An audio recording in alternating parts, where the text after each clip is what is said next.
Bom dia, estamos no dia 39 de leitura da Bíblia. Começaremos com Hebreus capítulo 4, versículos de 14 a 16. Jesus, o sumo sacerdote eterno. Tendo, pois, Jesus, o Filho de Deus, como grande sumo sacerdote que adentrou os céus, conservemos firmes a nossa confissão, porque não temos sumo sacerdote que não possa se compadecer das nossas fraquezas. Pelo contrário, ele foi tentado em todas as coisas, à nossa semelhança, mas sem pecado. Portanto, aproximemo-nos do trono da graça com confiança, a fim de recebermos misericórdia e encontrarmos graça para ajuda em momento oportuno. Hebreus capítulo 5.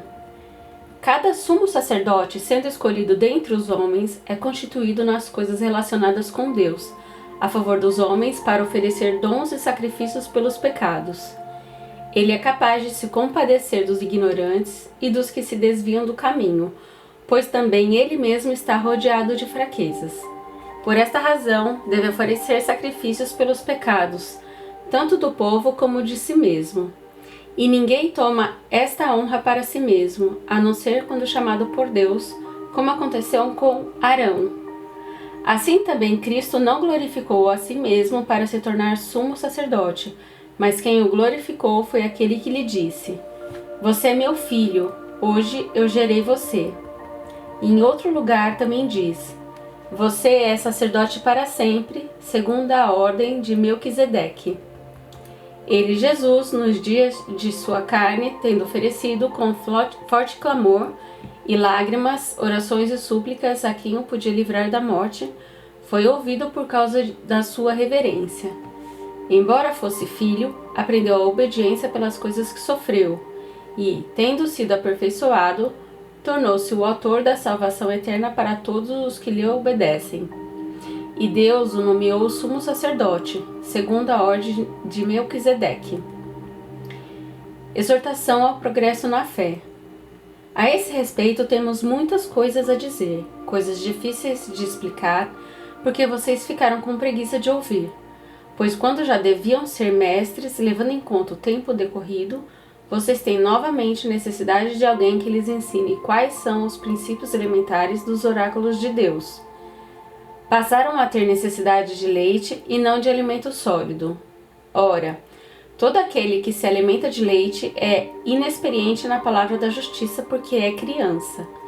Mas o alimento sólido é para os adultos, para aqueles que, pela prática, têm as suas faculdades exercitadas para discernir não somente o bem, mas também o mal. Hebreus, capítulo 6, versículos de 1 a 12.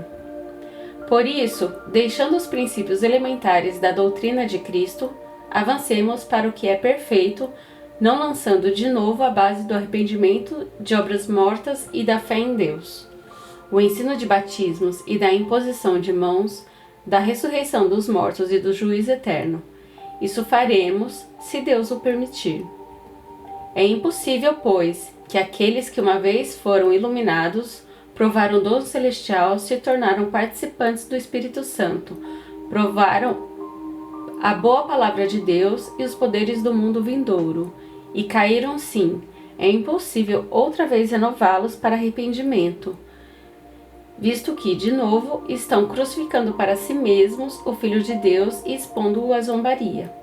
Porque a terra que absorve a chuva que frequentemente cai sobre ela e produz plantas úteis para aqueles que a cultivam, recebe bênção da parte de Deus. Mas, se produz espinhos e ervas daninhas, é rejeitada e está perto da maldição, e o seu fim é ser queimada. Quanto a vocês, meus amados, ainda que falemos desta maneira, estamos certos de que coisas melhores os esperam, coisas relacionadas com a salvação. Porque Deus não é injusto para se esquecer do trabalho que vocês fizeram e do amor que mostraram para com o seu nome, pois vocês serviram e ainda estão servindo aos santos. Desejamos que cada um de vocês continue mostrando até o fim o mesmo empenho para a plena certeza da esperança, para que não se tornem preguiçosos, mas imitadores daqueles que, pela fé e pela paciência, herdam as promessas. Gênesis capítulo 49. Bênçãos proféticas de Jacó. Depois Jacó chamou seus filhos e disse: Ajuntem-se, e eu lhes farei saber o que vai acontecer com vocês nos dias que virão. Reúnam-se e ouçam, filhos de Jacó, ouçam o que diz Israel, o pai de vocês. Rúben, você é o meu primogênito, minha força e as primícias do meu vigor, o mais excelente em dignidade e o mais excelente em poder. Impetuoso como a água, você não será o mais excelente, porque subiu ao leito de seu pai e o profanou. Você profanou a minha cama. Simeão e Levi são irmãos. As suas espadas são instrumentos de violência. Que a minha alma não entre no conselho deles, que a minha glória não participe no seu agrupamento. Porque no seu furor mataram homens e na sua vontade perversa mutilaram touros. Maldito seja o seu furor, pois era forte, e maldita seja a sua ira, pois era intensa. Eu dividirei em Jacó e o espalharei em Israel. Judá, os seus irmãos o louvarão. A sua mão estará sobre o pescoço dos seus inimigos. Os filhos de seu pai se inclinarão diante de você. Judá é um leãozinho, da presa você subiu, meu filho. Ele se agacha e se deita como leão e como leoa. Quem o despertará? O cetro não se afastará de Judá, nem o bastão sairá de entre os seus pés, até que venha Siló, e a ele obedecerão os povos. Ele amarrará o seu jumentinho, a vide e o filho da sua jumenta, a videira mais excelente. Lavará suas roupas no vinho e a sua capa em sangue de uvas. Os seus olhos serão cintilantes de vinho, e os seus dentes serão brancos de leite. Zebulon habitará na praia dos mares, e servirá de porto para os navios, e a sua fronteira se estenderá até Sidom. Issacar é jumento de ossos fortes, deitado entre os rebanhos de ovelhas. Viu que o repouso era bom e que a terra era deliciosa. Baixou os ombros à carga e o sujeitou-se ao trabalho escravo.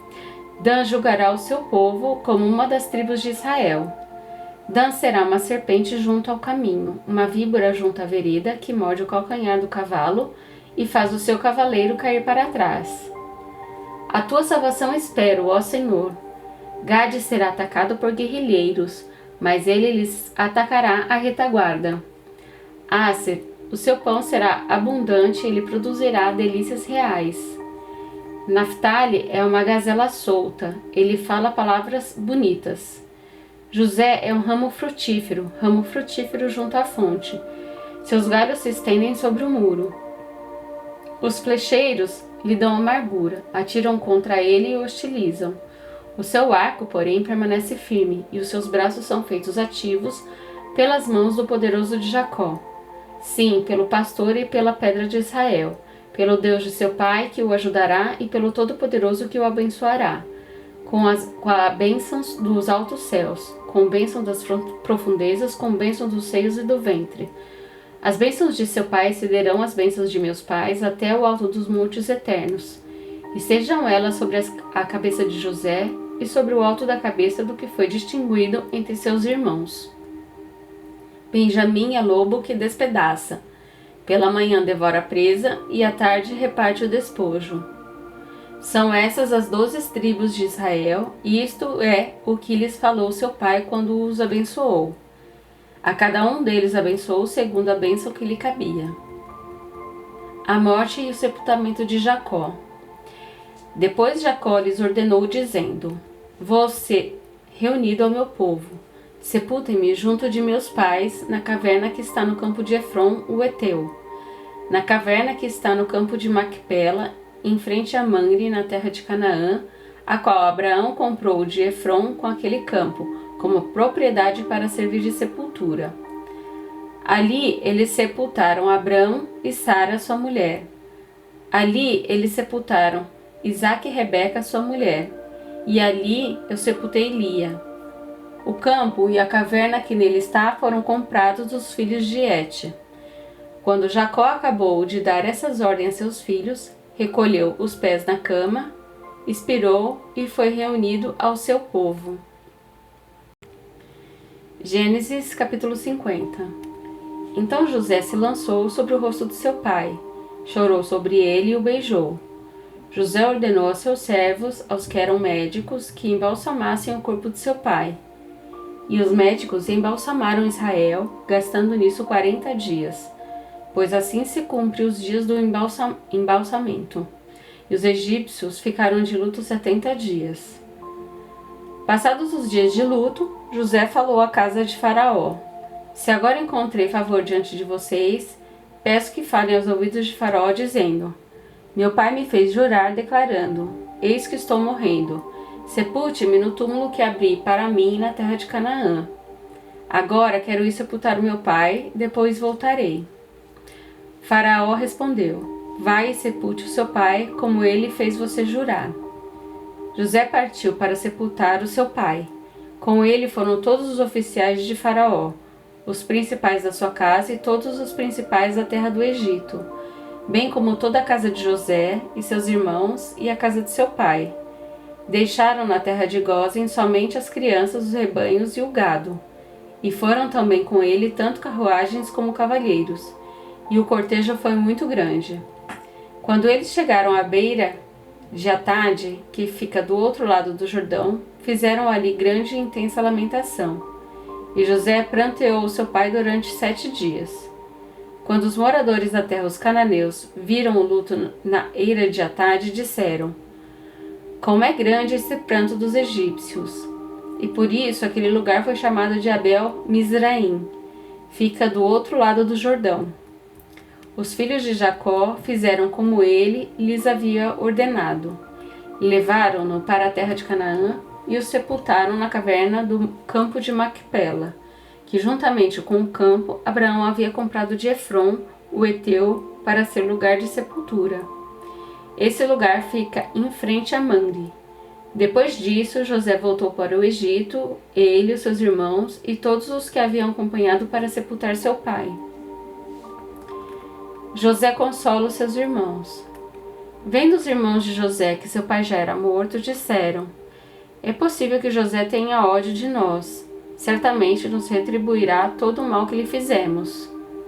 Por isso mandaram dizer a José: O seu pai, antes de morrer, ordenou o seguinte: É isso que vocês dirão a José: Perdoe, por favor, a transgressão dos seus irmãos e o pecado que cometeram, porque eles lhes fizeram mal. Agora pedimos que perdoe a transgressão dos servos de Deus, de seu pai. Ao ouvir essas palavras, José chorou. Depois vieram também os seus irmãos, prostraram-se diante dele e disseram: Eis-no aqui, somos seus servos. Mas José respondeu: Não tenham medo. Será que eu estou no lugar de Deus? Vocês, na verdade, planejaram mal contra mim. Porém, Deus o tornou em bem, para fazer, como estão vendo agora, que se conserve a vida de muita gente. Portanto, não tenham medo, eu sustentarei vocês e os seus filhos. E assim José os consolou e lhes falou ao coração. A morte de José. José ficou morando no Egito, ele e a casa de seu pai. Viveu 110 anos. José viu os filhos de Efraim até a 3ª geração. Também os filhos de Maquir, filho de Manassés, os quais José tomou sobre os seus joelhos. José disse a seus irmãos: Eu vou morrer em breve, mas Deus certamente visitará vocês e fará com que saiam dessa terra para ir à terra que jurou dar a Abraão, a Isaque e a Jacó. José pediu aos filhos de Israel que fizessem um juramento dizendo: Deus certamente visitará vocês. Quando isso acontecer, levem os meus ossos daqui. José morreu com a idade de 110 anos. Eles embalsamaram seu corpo e o puseram no caixão no Egito.